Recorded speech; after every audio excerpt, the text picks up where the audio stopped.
আসসালামু আলাইকুম।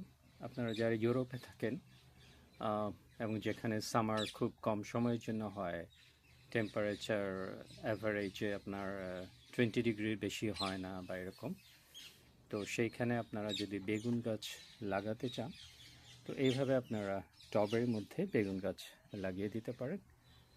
তো সেই গাছগুলোর জন্য আপনার অনেক যত্ন করতে হয় যদি আপনারা এই ধরনের বেগুন পেতে চান গাছে। এই যে আপনারা দেখছেন এরকম ঝুলে আছে, এইভাবে বড় হচ্ছে, ওদিকে আপনার আস্তে আস্তে প্রচুর রেডি হচ্ছে আসতেছে। তো এইখানে দেখেন আমি বেশ কিছু টব লাগিয়েছি এবং সবগুলাতেই আল্লাহর রহমতে প্রচুর বেগুন আসতেছে। তো এটার জন্য আপনার অনেক যত্ন করতে হয় গাছগুলাকে। তো প্রথমে আপনারা যেই এখানে বেগুন গাছটা লাগাবেন, ওই মাটিটা যেন অর্গানিক হয়, সেটা আপনারা নিজেরাই বাগানের মধ্যে মাটিটা তৈরি করে নিতে পারেন। খাবার, শাকসবজি, ফলমূল ওসব যেগুলো আপনার ফেলে দেন, সেগুলো একটা জায়গায় রেখে দিলেই আপনার কিছুদিনের মধ্যে ওইটা ব্ল্যাক গোল্ড বলে আর কি, ব্ল্যাক গোল্ড তৈরি হয়ে যাবে, ওই কম্পোস্টটা তৈরি হয়ে যাবে এবং ওইটা দিয়ে আপনারা টবের মধ্যে এইভাবে লাগিয়ে দিতে পারেন। তো লাগানোর পরে বেগুন গাছে আপনার পানি দিতে হবে এবং পানিটাও সঠিক পরিমাণ দিতে হবে। অতিরিক্ত পানি দিলে আবার গাছ মরে যাবে।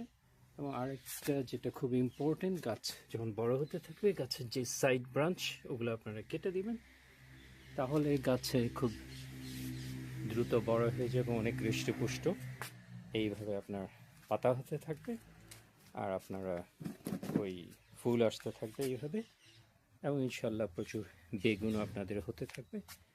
তো একটা জিনিস, আর একটা জিনিসও অনেক ইম্পর্ট্যান্ট, আপনারা ওই যে ভাতের চালের পানি ধোয়ার পরে যেই পানিটা রেখে দিবেন, ওই পানিটা আপনারা গাছে ইউজ করতে পারেন। তারপরে কলার চামড়া, ডিমের খোসা, এরকম যত কিছু আছে, এগুলো যত কিছুই পারেন ওগুলো আপনারা কুচি কুচি করে আপনারা এই মাটির গোড়াতে দিয়ে রাখতে পারেন, তাহলে ফলন খুব ভালো হবে এবং খুব কম সময়ের মধ্যে প্রচুর আপনারা ইনশাল্লাহ বেগুন পেতে পারবেন। তো একটা জিনিস খেয়াল রাখতে হবে, টবটা এমন একটা জায়গায় রাখবেন যেখানে প্রচুর মাটি আসে, প্রচুর রোদ, যখন রোদ উঠে সে সময় যাতে পুরা রোদটা তারা পায়, এটা খুবই ইম্পর্টেন্ট জিনিস। এই রোদ যদি যতক্ষণই থাকে 2 ঘন্টা 4 ঘন্টা, ওই সময়টুকু যদি রোদ না পায় তাহলে কিন্তু গাছ এরকম হৃষ্টপুষ্ট হবে না এবং আপনাদের ফলনও হবে না। এটা একটা অনেক বড় জিনিস। তো খুবই ইন্টারেস্টিং যে আপনারা ইউরোপে বসে আপনারা এই ধরনের বাংলাদেশি বেগুনগুলো খেতে পারতেছেন এবং এটা একটা আল্লাহর রহমত।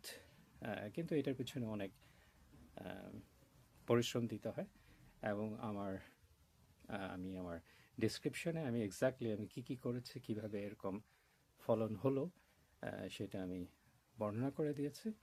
আর আমার আরও অনেক ভিডিও আছে, ওগুলো দেখলেও আপনারা অনেক কিছু ক্লিয়ার বুঝতে পারবেন। তো আজকে এই পর্যন্তই, ভিডিও আর বড় করব না, বোরিং হয়ে যাবে। Thank you very much. ইনশাল্লাহ আবারও দেখা হবে।